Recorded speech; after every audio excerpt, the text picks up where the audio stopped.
It's a very, very simple thing with Everton Football Club. We do not choose, we are chosen. I sit in the main stand in various places. We had a season ticket for many, many years, and now we just get to, you know, I can't get to every single game now. As I say, I've got commitments. I get to 99% of the home games, and I get to about 40-50% of the away games. I go to all the away games in the northwest, but it's getting a little bit out of hand now. I'm turning up at the game, you know, I'd say I put a beard on, but I've already got one of them. I've got a cap on, head's down low, but I'm getting spotted, mate, and it's absolutely crazy. Very humbling, but very, very crazy. You know, I just wish they could look at me as I'm just the same as them. The things Tim Cahill done for our club, to come to the club for the buttons we paid for him, and then to give the service that he did, was just unbelievable. He's a great fella. I've been over to see him in New York since he left the Red Bulls. He's just he's Everton. That's the best way of explaining Tim Cahill. He's Everton.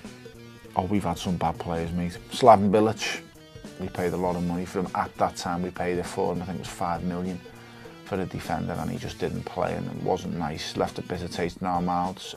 I'd say the most important goal I've seen, Barry Orn and Gareth Fowler's. And you know what? On both occasions, I was in the Gladys Street, and as they pulled the foot back on the shot, I just went, "Oh, not you," and it went in. And when Gareth Fowler hit that ball against Coventry, he was miles out, and all season he'd been shooting from 30 yards out, and it'd been blazing over the bar. And he lined it up, he pulled the foot back, and I just went, "Oh, put it out for a throw-in or something," and it went in, and we just, it was just unbelievable, mate. They're the most important goals I've ever seen scored at Everton Football Club. It's not fair for me to say who's my favourite manager. I mean, listen, David Moyes, what he done at Everton Football Club put us back on the map. The position he found us in, he found a gang of overaged fellas, 30 pluses as a squad. It was on the verge of relegation. Everything was dreadful. David Moyes come in and restructured Everton Football Club.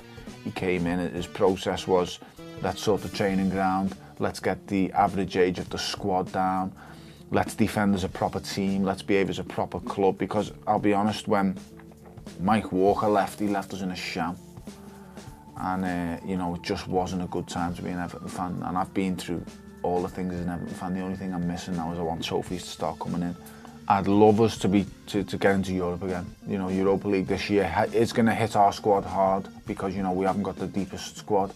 But at the same time, it's experience gained, more money in the bank, more experience in Europe for the players, getting used to the travel and the different grounds again. It's all a big, big factor, and if we can do another season in the Europa League, then I think that would be a huge step forward for Everton Football Club. Trying to consolidate that place and keep yourself at that level is the real hard thing to do in the Premier League, and Everton are doing that slowly but surely. If we can get another season qualified for the Europa, I'd be really over the moon, and then hopefully kick on and fight for that Champions League place. Enjoy Sky Sports Live on all screens, on the go, and the best bits on demand.